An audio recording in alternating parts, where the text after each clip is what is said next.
So for everyone here, thank you so much for having me today. Thank you so much to the American Heritage Museum for inviting me to come and speak at this event.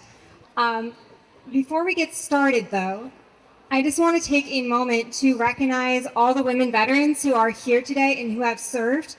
This lecture is for our E2s, my one-term enlistments, the never deployed, and any veteran that has ever said, "but I only." This lecture is for you. And I do want to take a moment to recognize our 190 women who made the ultimate sacrifice in World War II. 38 of them were women in the Women's Air Force service pilots, and majority of them went down in crashes, but were never given proper military burials. Next slide, please. So I'll admit that when Hunter first asked me about presenting today, I questioned if I was really the best person to talk about aviation. I'm not a pilot, and I'm sure most of the other speakers you expect to see at an event like this are your lieutenants, your pilots, people that have done some really cool things and have some really cool photographs. But I am not a pilot. I served one enlistment, I never deployed, and in fact, I actually stationed at a base without a flight mission. So I was worried to get up here and talk about everything involved in aviation, which does include some pilots, but I was scared I was going to come up here and talk about aviation and not pilots, and you guys would feel ripped off. So apologies in advance, but we're going to be speaking about aviation today. Next slide, please. So the truth is, there's so much to aviation beyond just flying. For the first 30 years of the Women's Air Force, which we will be talking about today, the women were limited to ground crew only. But in modern times, women comprise 20% of the Air Force. When the Women's Air Force was first created in 1948, we were capped to 4,000 members only, 400 officers. But now we make up 20% of the Air Force. But 6% of those women in the Air Force are pilots. Next slide, please. I brought the Navy numbers because the second largest Air Force in the world after the United States Air Force is the U.S. Navy. I know it's a bit of a sore subject, but the Navy was very important in terms of aviation in World War II and in modern times. And the Navy is 16% women, and 12% of pilots in the Navy are women. So women in the Navy and the Air Force are both big in terms of aviation. But as of 2021, women only make up about 17% of the total armed forces across all branches. Fine. Next slide. Also, this is my favorite meme. It had to come out today. Although the number of women pilots is growing, it does not mean that thousands of other women involved in aviation are not important. Nor does it mean that the women who served for over 50 years in non-pilot roles were not pioneers in aviation. In World War II, thousands of women in the Army, Navy, Marines, and Coast Guard served in support of aviation missions. They were not pilots. Most of them were not even considered airmen. We also have the Women's Air Force service pilots who were not military members, but they were civilians. And today we are going to talk about aviation big picture and how women in aviation have played a part in shaping the Army, Air Force, Navy, and Marine Corps as we know it today. When I decided that I wanted to talk about aviation and the women involved, my mind started going in about 1,000 different directions. I could talk about the Navy machinists, I could talk about the Army cartographers, I could talk about Marine parachute riggers, and it was starting to get overwhelming. So when I first started writing this, I was thinking, you know what, maybe I should stick with the pilots. But as I said above, I am not a pilot, but I am an airman. And my reasons for wanting to serve were simple. I was 8 years old when I watched the second World Trade Center tower be struck on live TV, and I didn't think the conflict would last until I was 18 years old and old enough to finally be able to enlist. It did. And it lasted another 4 years until I was 22 and finally able to enlist. In 2011, they thought the conflict was wrapping up and opportunities to enlist were slim. There was even less opportunities for women to enlist because we were still limited on how we could serve. But I'll be clear, I never wanted to be a pilot. And the first question I always get when people hear I was in the Air Force, what did you fly? And if you don't want to fly, why the heck would you join the Air Force? But the truth is that the Air Force was recruiting linguists, and that was the branch that I chose. I wound up in admin, which no one warns you about, but I was interested in linguistics. And despite having a valuable skill like languages, in 2011, so about 13, 14 years ago, women were still seen as a lesser resource for the military. And my recruiter didn't even deny that he was going to give preference to men who weren't restricted on where they could deploy and what they could do. When I was able to go in 2015, it was because the military had finally lifted all combat restrictions for women. It's not a coincidence that I went in the same year that happened. I was able to go in because of it.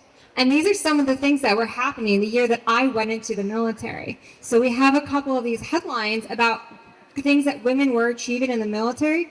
This is within the last 10 years. And since we were talking about somewhat recent events that seem like they should have happened a long time ago, the year after I went in 2016, legislation passed to allow members of the WACS to be interred in Arlington, with the first being laid to rest in September 2016. So we're talking 77 years after these women served their country. The theme for this weekend is remembering the past to honor the future. But the truth is that when we are talking about women's military history, past and present aren't that far apart. World War II was almost 85 years ago, but women weren't allowed into the main Air Force until 1977. Navy women weren't allowed on ships or aircraft with combat missions until 1990, and like I said, the WASP were denied burial until 2016. That doesn't feel like history, and that is why it is so important that every one of you is here today so that we can honor the past. So I appreciate you all coming and listening to me. That way we can honor the past, even if it's the not so distant past. Next slide. So when I was in Air Force basic training, our heritage course, where we supposedly honor the past, was seemingly one-sided. We learned about Hap Arnold, the Doolittle Raiders, the Wright brothers, Stuart Symington, Carl Spaatz, and Grace Chief Master Sergeant Peterson. The next little tiny bio next to her name said she had served in something called the WAF, the Women's Air Force. Has anyone here heard of the Women's Air Force before? Awesome. I'm going to pick on you later. So when I graduated basic training and finally got base access, the first thing I did was find the library. Next slide, please. So when I went to the library on base and looked into Grace Peterson's history more closely, after never having heard of the Women's Air Force, I got on Google, put in Women's Air Force into the search history like you do, and got sneakers. The best part is this is an actual Nike ad or Air Force ad from like the 70s, and it does say who said women were not meant to fly. So according to Google, and according to what most people would be able to find if they searched Women's Air Force, it's sneakers. That wasn't going to do. And my research into Grace Peterson kicked off a journey that I probably could have never imagined back in 2015. I've always been interested in history. I grew up around here, so you either love history or you move. But it wasn't until I got into the military and started looking into this that I found myself asking, when did military history for women start? Next slide, please. So prior to my own enlistment, I had a somewhat basic understanding of women in World War II, but only as Rosie the Riveter and nurses. Growing up in a post-9/11 culture, I knew of women who were deployed and serving, but I hadn't put together the pieces on when military women's service begins. And I had also become aware that nobody was really ever speaking about it, and especially in an environment like this. We come to an event like this and we hear about the pilots. So for those of you who have no idea where Grand Forks, North Dakota is, it's in Canada, basically. When I got stationed there, people would ask my folks, where's Mariel stationed at? Canada somewhere. It's just easier. For reference, we're down there. This is the average temperature in the winter, -41.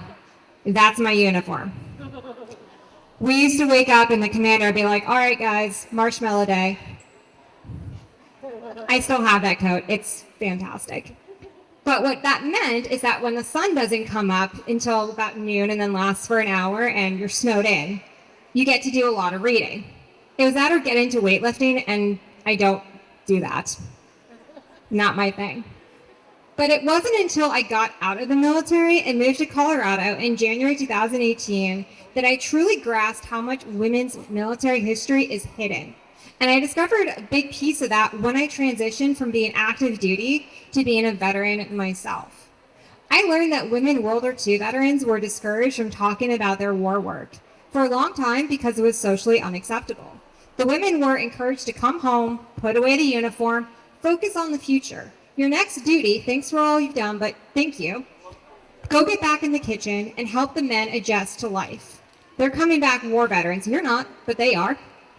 So it's your job to put an apron on and help them readjust to civilian life. If they come home and see you in pants, it'll be too much. Get back to normal. That's your next duty. And then in the following years, after decades of women being told their service was something to be ashamed of, I've heard from women veterans of all eras that their service feels like it doesn't count, which is something that I have actually struggled with myself, and this was not something that you understand when you're on active duty.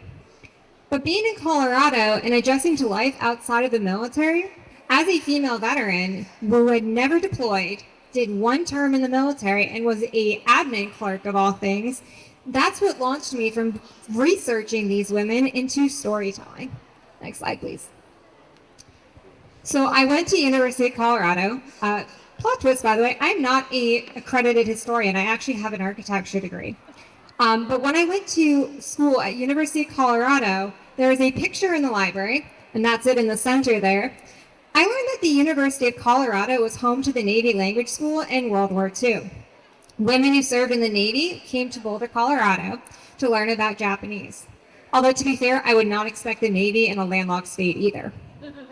They're actually also in Nevada, which was a surprise. And I learned that Lowry Field, which I unfortunately do not have pictures of, it's now a very expensive condo complex in Aurora, Colorado. It was home to the 2nd Air Force, where women assigned to the Army Air Corps came for technical training in aerial photography and mechanics, jobs that I had no idea women had been allowed to do in the 1940s. In June 2019, I attended my first World War II reenactment in Colorado Springs in modern clothes just to observe. Bad idea. If you think you're going to get into reenacting, stay away from it. Yeah, it gets you. But when I got there and the Fort Carson museum curator heard that I had an interest in the Women's Army Corps, he went into the archive and came out holding an original WACS officer's winter coat.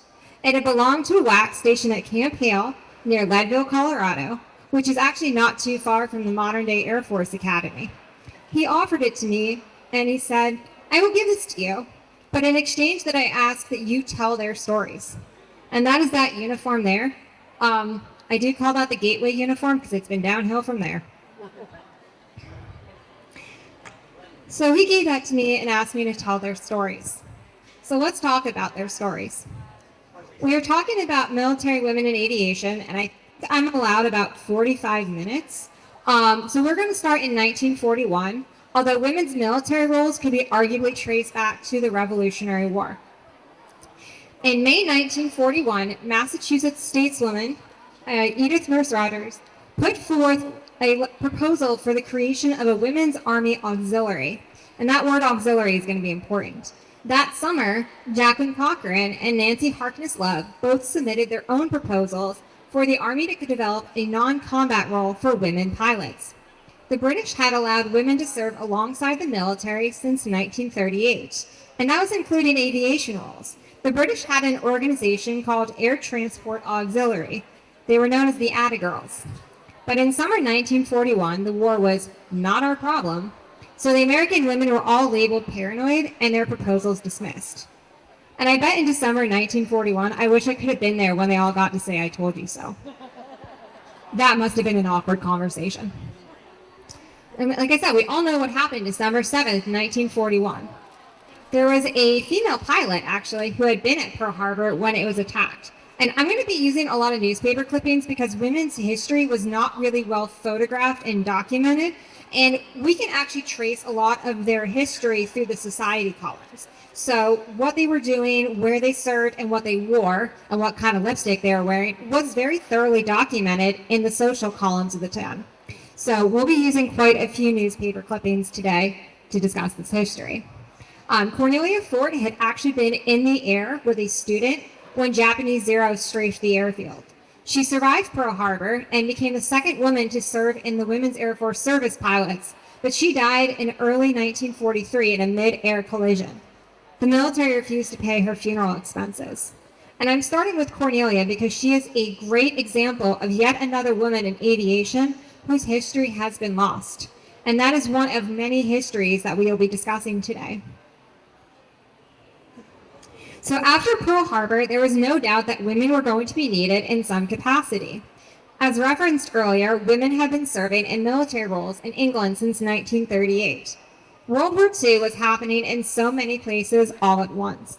And while, for example, we are all familiar with the D-Day landings on June 6, 1944, many are less familiar with the invasion of Saipan, which occurred on June 15, 1944. So they're happening within a week of each other, an entire globe apart. Simultaneously, the Army Command in the Pacific was planning their invasion to retake the Philippines, which would happen in October of 1944. These manpower logistics were somewhat impossible. The military had to deploy manpower to the Pacific, to Europe, North Africa, Italy, fill assignments at air and in sea, all while maintaining a strong presence in the American theater, where codes are being broken, battle tactics analyzed, supplies are being processed and shipped, radar was being improved, and troops are being trained. It's a lot going on. The military needed bodies, and when that surpassed what the male population alone could manage, they reluctantly called upon the women, because this is what women were expected to do: nurse, knit, and raise money for the war. Also, I love this photo. She's way too happy about her knitting. That's one of the Red Cross patterns. I have no idea what she's knitting, but it looks like fun. So this is what women were originally expected to do during the war. But as these manpower shortages became more prevalent, women stepped up by the thousands. The only problem is, how are they going to serve?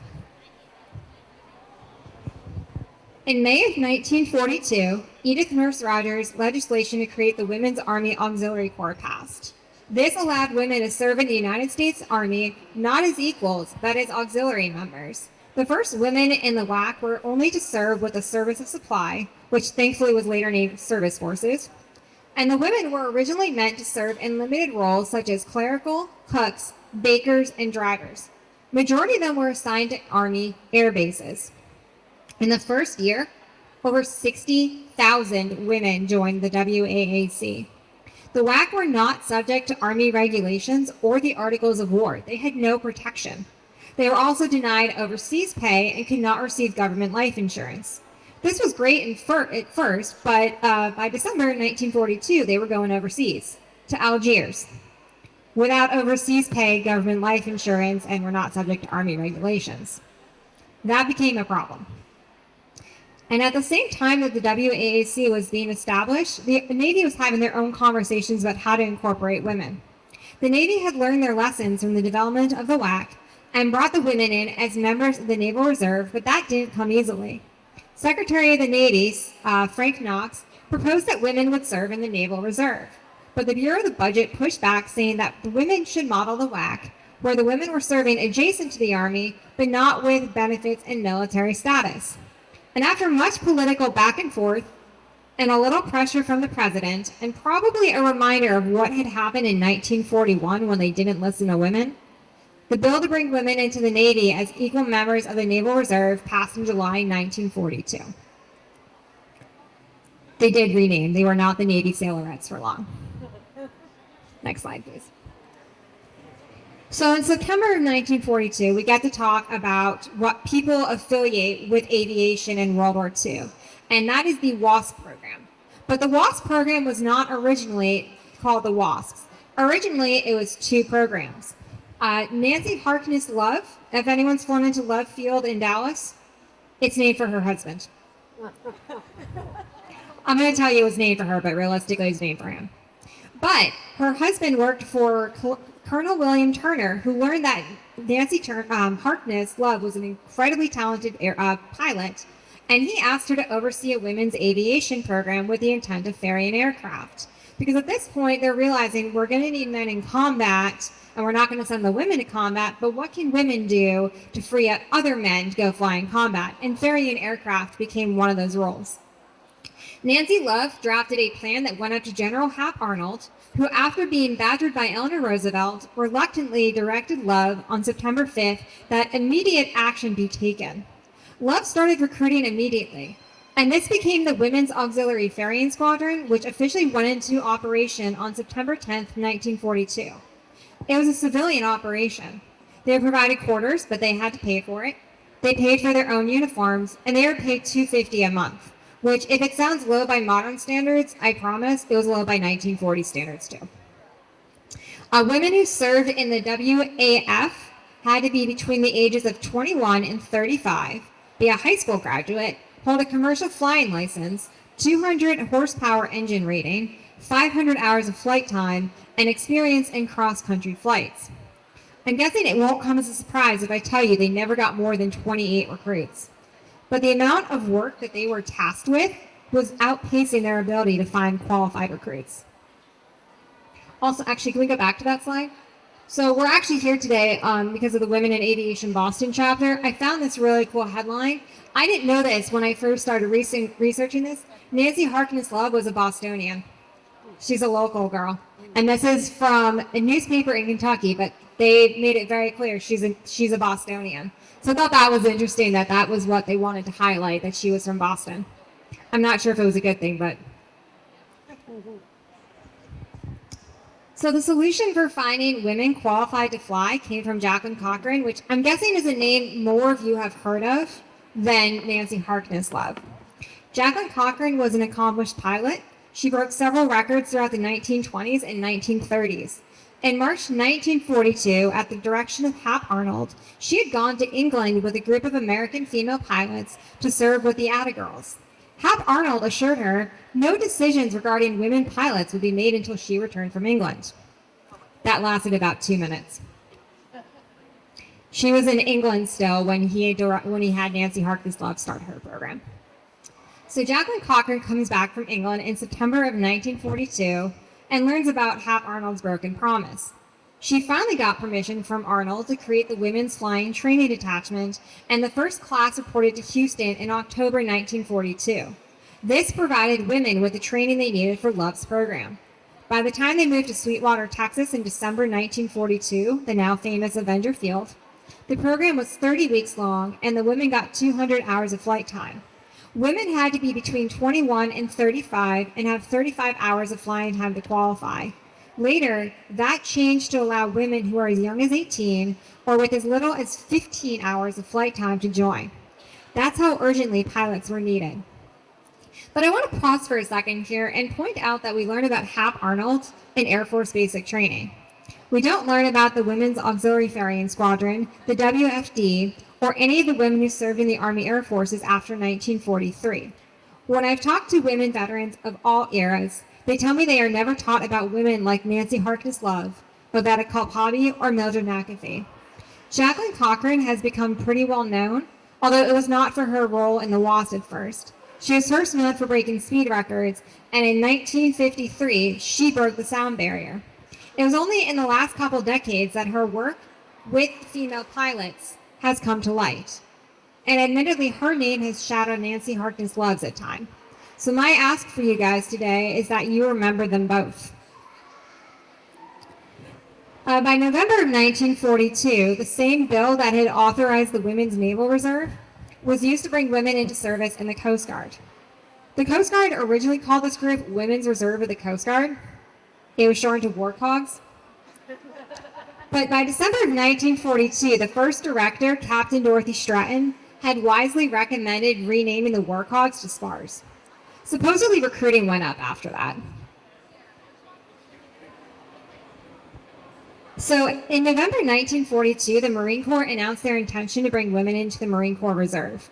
And although the name Femme Marines was tossed around, General Holcomb firmly declared, they are Marines. Officially, they are the USMCWR, try saying that 5 times fast, the United States Marine Corps Women Reserve. But thankfully that was shortened to WR.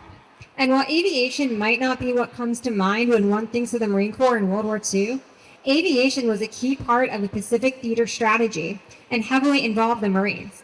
If you look at the poster, that's the most common World War II Marine Corps poster for the women. She's checking out a plane. Aviation was really important as part of the Marine Corps' missions in World War II. The main objective of the island hopping strategy that was used in the Pacific was to gain control of airfields that would allow the United States to bomb targets closer and closer to the Japanese home islands. So this put aviation missions at the heart of the war in the Pacific and at the heart of the Marine Corps' involvement. This meant that back home, women serving in the Marines were serving in dozens of aviation roles to support air power in the Pacific. And one of the most common units the WRs were assigned to was known as AWRS, Aviation Women's Reserve Squadron. There were 20 AWRS across the United States and Hawaii during World War II. And the women were doing everything from mechanics, parachute rigging, loading the planes, maintaining communications. That's going to become obvious today that women were really doing everything. So by the end of 1942, thousands of women had entered the military or taken on roles that served to support the military. And the one role that connected all of them was aviation. Regardless of the organization or branch of service, aviation is the thread which ties women's service together during World War II. Despite this, it is the role the women are least known for. And in the case of the WASP, it was one of the most dangerous roles and one without military benefits. And these are some examples of aviation roles in World War II. I try to bring a couple that represent all the different, but thankfully there's quite a few that was hard to choose from. But we have WAC, we've got Navy, we've got Army represented here. As we get into 1943 and talk more about where and how these women served in aviation, I wanted to take a moment to emphasize that these women were doing the majority of the aviation work in World War II. And with the exception of the WASP, none of them could fly. They packed parachutes, managed supply and loading of aircraft, cartographers, weathermen, air traffic controllers, mechanics, and so much more. All things that any pilot depends on for a safe and successful mission. And who gets credit for a successful mission? The male pilots. None of the women back home. In January of 1943, Edith Norris Rogers decided the women that were getting stationed overseas and women in the Army deserved the military benefits for the service they had done. She put forth new legislation to change the Women's Army Auxiliary Corps to the Women's Army Corps, giving women full benefits and status as members of the Army. The women's job opportunities expanded to allow women to serve in the ground forces, the service forces, and most important for today's lecture, the Army Air Force. By the end of World War II, 40% of women soldiers were serving with the Army Air Forces. And the women who served with the AAF were known as the Air WACS. Their roles were weather forecasters and observers, electrical specialists, sheet metal workers, training instructors on various systems including the flight simulator, control tower specialists, airplane mechanics, photo laboratory technicians, and photo interpreters.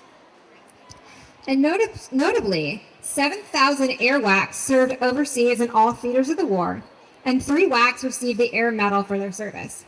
Who here has seen Masters of the Air?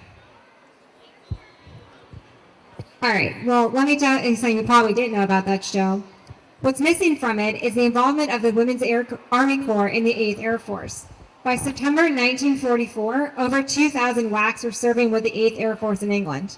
I think I missed that episode because I didn't see them anywhere. And another woman who is connected to Masters of the Air is actually this WASP over here at the end. That's Josephine Pitts Egan. She was married to Colonel John Egan, who was featured in Masters of the Air. I kind of missed the part that he was married to a WASP. And this is a 1944 recruiting booklet. So by the middle to the late end of the war, they were specifically recruiting women for air roles. They were not going to be pilots, but they made it very clear that aviation was a big need in World War II. And while the Air WACs and the WASP are the most direct connection to the modern-day Air Force, the Navy has its own rich history in aviation. So while the Air WACs were expanding their roles into aviation, the Navy had incorporated women in aviation from their beginning. Over 23,000 women in the Navy would hold aviation roles during World War II. and they served as aviation machinist mates, parachute riggers, photographers, metalsmiths, aerographers mates, gunnery instructors, radio men, control tower operators. They trained pigeons, and they taught aerial navigations and operated flight simulators. So they did everything but fly the plane. And they're not remembered for this at all. And actually, following legislation that allowed the waves and the WR to serve in the Pacific Theater, they were limited to Alaska and Hawaii, but 80 waves were stationed in those territories as air navigation officers on naval air transport flights. Does anyone here know that the Japanese actually invaded Alaska during World War II? It was the only land-based invasion the Japanese made of the United States. They landed in the Aleutian Islands. A common misconception is that the women were never in real danger, but that's a myth.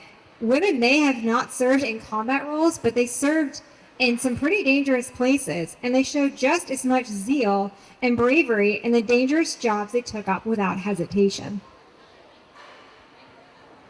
So unfortunately, I don't have a lot of pictures because it was considered a top secret mission, but a good example of the dangers of the American theater that took place not far from here. Women in the Navy waves served on Cape Cod, where there was credible risks of U-boat traffic and German aircraft. The waves were responsible for maintaining radar and monitoring radio traffic. And a U-boat was actually sunk off the coast of Block Island in Rhode Island, so this was not simply busy work, it was a serious task. Another important mission taking place on Cape Cod was long-range navigation station Chatham. It was part of the Atlantic chain, and Lawrence stands for, the Lawrence chain is a series of land-based transmitting stations. These are all hundreds of miles apart, and they transmit critical information for navigation of ships and aircraft.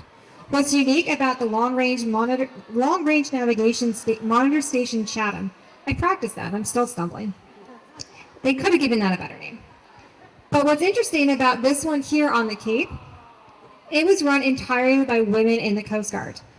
This was the first and only long-range navigation station to be operated entirely by women. The navigation of safe aircraft from the East Coast, most of those flights were going to England, it was completely dependent on women. They didn't teach us that. And I am aware that the Coast Guard is probably the last thing that you guys expect when you go to an aviation lecture, but the SPARs, the Coast Guard SPARs, were such a critical part of maintaining the overall systems that kept aviation missions operating smoothly. This is just the very basics of women's aviation history in World War II, just World War II. It is hard to fathom that in a period of 6 years, the women stepped up into roles in which they had previously been banned. They took on roles for which they were underpaid, underappreciated, attacked, and slandered. And yet they excelled. Despite all this, no matter the role, they excelled. The reason I have focused so much time on World War II today is to emphasize the importance of recognizing aviation as a whole. That when we limit ourselves to only talking about pilots, we lose sight of this tremendous achievement. The military did too. They completely minimized the women's impact and threw all of their efforts out the window. In 1944, the WACS program was fully shut down. The women who had served in the Army, Navy, Coast Guard, and Marines were facing complete demobilization in 1946. Their contracts had been for the duration of the war plus 6 months. As we move into the post-war years, I want you to remember the impact these women had in World War II because it gets lost for the next 25 years. The military women were able to transition into a permanent role in the armed forces due to the passage of the Integrated Service Act in June 1948. However, they were still limited in what they could do. I said at the beginning they were capped to a very small percentage. But the women had beat the original milestone of the end of the war plus 6 months, but barely. The men were opposed to the Integrated Service Act, and they wanted women to remain in the reserves at best. The most common theory I've seen for why this bill was allowed to pass is that we moved out of World War II and promptly started right into the Cold War era. There's a very short window between those, and the consensus was that the women might serve in a peacetime capacity, but nobody was really sure for how long. And sure enough, women went on to serve in Korea in the early 1950s and then into Vietnam. several of them were in country, and they were in limited but official military roles. Now, to talk about the end of the WASP program takes far more than I could go into in one speech alone, but a big piece of what I do with my group, with 350 Girls, is to change how we talk about this history. And in my research, I found an article from the National Museum of the United States Army that claimed the WASP were undone by ambition. I have to bring a screenshot because nobody believes me, but this is the contemporary stance, is that the WASP were undone by their own ambition. And while it is true that the WASP had opportunities to join the military in 1943, it was as members of the WAC. Jacqueline Cochran refused to accept this, wanting the WASP to remain their own program. And why shouldn't they? The WASP remained civilians throughout the war. In early 1944, legislation H.R. 4219 proposed incorporating the WASP into the Army Air Corps, but it failed by 19 votes. The key argument against it: the war was wrapping up in Europe. Male pilots are coming home. Don't take their jobs. So the WASP were completely closed down in 1944. And I love that the National Museum of the United States Army chose to blame the women for the end of their program. Undone by ambition, as if wanting veteran status, benefits for the dangerous work they did, is an unreasonable expectation after their service to this country. But that is a contemporary example of how women's military service is still seen. Military service is something that men get drafted for, but women are overly ambitious for wanting to participate as equals. Since we were talking about being drafted for military service, none of the WASP or any of the women who served in World War II or after have ever been drafted. We ladies have always been a volunteer force. They didn't teach us that part in basic training either. So as the WASP was going through this process of being disbanded because of their own ambition, the women were fighting for a permanent role in the military, but the Army and the Army Air Corps were going through a bit of a nasty divorce, and then one of the things they were fighting over is who's getting custody of those women. And according to a newspaper article from September 1947, the WACS, from all groups, including the Air WACS, were going to stay with the Army until custody arrangements could be made for them to join the Air Force. That's why I bring the newspapers. The language of this time is hard to believe unless you see it yourself. And instead of arrangements being made for women to join the Air Force, a separate program called the Women's Air Force was created in 1948. The women could only serve in ground roles, and this would last until 1977 when the WAF, not the WAFS from earlier, but the WAF for the Women's Air Force, was integrated with the main Air Force. And this next paragraph gets a little complex, so just bear with me for a second as we muddle through this. Because the Air Force was separated from the Air Force Reserve and the Women's Air Force, many history books, including the ones I was handed in the Air Force, claim that the WASP and the WAC never transferred into the Air Force. That part is true.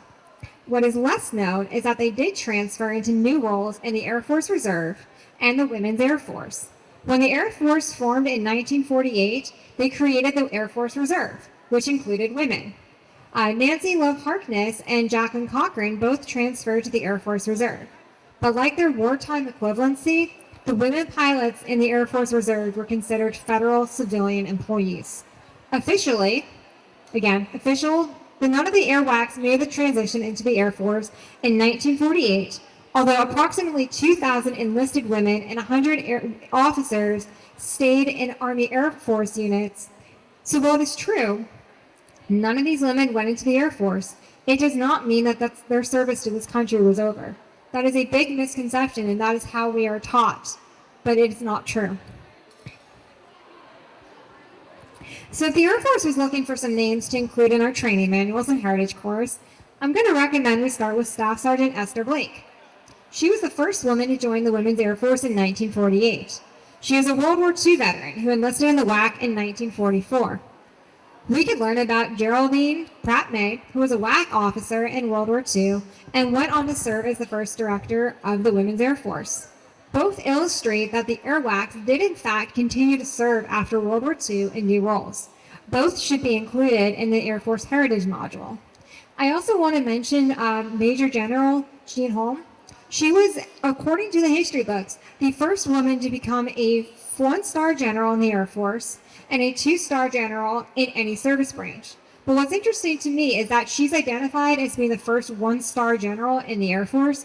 She retired before the services integrated, so she was technically the first 1-star in the Women's Air Force. So the Air Force didn't want her to serve, but they wanted credit for her being the first 1-star. So women were in the Air Force when it's convenient for the history books, but at the same time, they were breaking grounds within their own segregated unit. So one of the things that made me so motivated to talk about women's history in aviation was the opportunity to set the record straight on their service. In my research on the service of women in aviation, I found something I was not looking for at the onset. It taught me so much about what it means to be a veteran. When we study World War II roles, there's so much emphasis on every single role counting. Every job is one step towards victory. Every man you free up to go fight, one step closer to winning and bringing them home. But now, in modern times, when we classify roles as better than others, we also rank our veterans by default. And that impact is significant as fewer veterans feel comfortable coming forward with their stories. And this perpetuates a cycle of missing and hidden stories, which is why this speech is dedicated to the enlisted, someone who was not the first of something, and people who feel their service doesn't count. I encourage you to come forward with your stories. I promise, I have not forgotten about the Navy or the Marines, although it's kind of easy to do. So while the Navy and Marines never had female pilots during the war, keeping the women in ground-based aviation roles post-war was less of an insult. But the impact that the wartime service had on women after the war is tangible. As the women in the Navy would continue to refer to themselves as the Navy Waves well into the 1970s, despite being integrated post-war. I actually just found a license plate at Brimfield that was from the Navy service. They had their reunion. It's from 1992, and it said, like 50 years on, still special. So these women, even if they never shared it publicly, carried pride in their service throughout the rest of their lives. The WACS also maintained their name even after the WAC program was merged in the Army in the 1970s. There was so much pride in being a WAVE, a WAC, a woman Marine, or a SPAR. Much changed for military women in the 1970s, and if you look at my Air Force textbook, officially this is where they like to start because it's a little bit more comfortable. The Women's Air Force was disbanded in 1977. And women were allowed to join the Air Force as full-fledged airmen, as I would do in 2015. In 1973, the Navy introduced its first flight program for women, and the Air Force followed in 1976. And I'm thinking the Air Force doesn't like us reminding them that the Navy was first. But the truth is that these first women who flew for the Air Force and the Navy were not really the first. They were building on a legacy of some incredible women who had come before them. But their service matters too.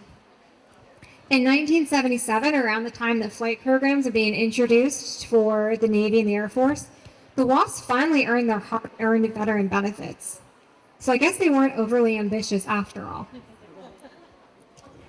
I know I just threw a lot at you, but I hope that the common thread of women's continuous service and contributions to military aviation since 1942 has been clear.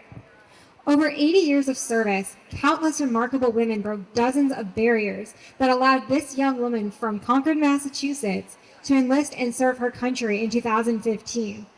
As of today, roughly 1.5 million women serve across the U.S. military branches, the Guard and the Reserve. They serve in every role from administrative, infantry, motor transport, logistics, nuclear security, and the most important, that based on today's speech, aviation. All the women who dared to challenge social norms and break glass ceiling after glass ceiling, those are the names who are never mentioned within the ranks of those who carry on their legacy. In 2015, when I graduated as an airman first class and started looking for my heritage, I never imagined the journey it would take me on or the women whose uniform I was proud to carry on. I have a couple of minutes now actually for questions. Like I said, I know I threw a lot at you. But, oh yeah, rotten produce. I've had a few people throw things at me when I tell them that the Navy came first. So if anyone's upset about that, now's the time. But I'm going to take some questions now. If you're interested in seeing where we are going to be, we actually do several events here at the American Heritage Museum. We'll be back for Battle of the Airfield, and we'll be talking about the Marine Corps. These are our socials. So, any questions, comments, rotten produce? Actually, can I give you the microphone and you can pass it? He's not even in uniform, and I voluntold him. What did you think of her name? Kristen Hahn is the woman. I think it was an amazing book because it changed the perspective on what military service looks like. But it was interesting because I had the privilege of being at the Women's Memorial last year for Veterans Day. And I actually got to meet several of the Vietnam nurses, but I also met a lot of other women that were in Vietnam. So I'm actually going to share their perspective because it actually helped motivate me because the nurses in Vietnam are one of the more common stories.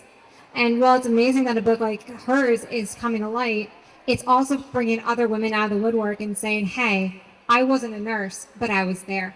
So her book does double duty in bringing the stories to so many women who were there.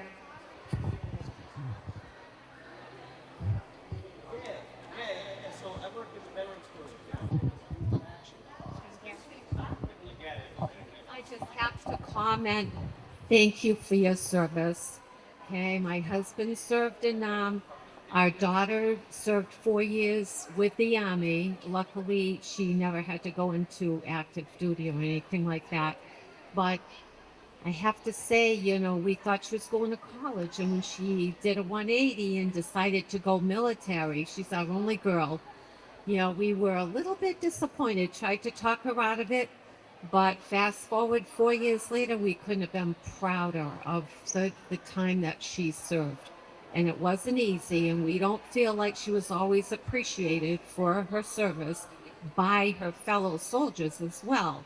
And but she made it, and she graduated with honors, so to speak, honorable discharge. So thank you so much for now doing what you're doing, and just letting us all know we need to appreciate our female vets too.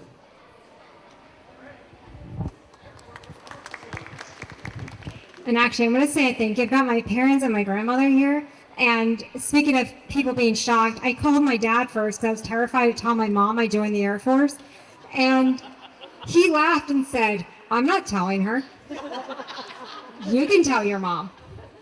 I think I was more scared of that than going into basic training. But I don't come from a military family. I had some family in World War II working in, actually my great-grandfather was an electrician on a Liberty ship. But when I joined the military, my family was just like, what? We don't do that. So, but I do want to comment on something else he said about a lot of people feel uncomfortable when people say thank you for your service.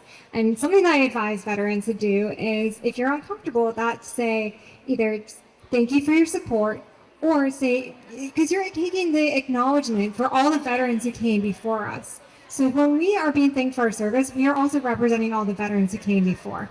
So when someone says thank you for your service, I always tell people to say thank you for your support, or thank you for the support in the military, or this is an honor of the veterans who came before me. So no veteran stands alone. We are on the shoulders of everyone who served before us. So do we have any other questions before the hook comes out? He's got the umbrella. He might do it. And I'll be around for questions for a little bit after as well.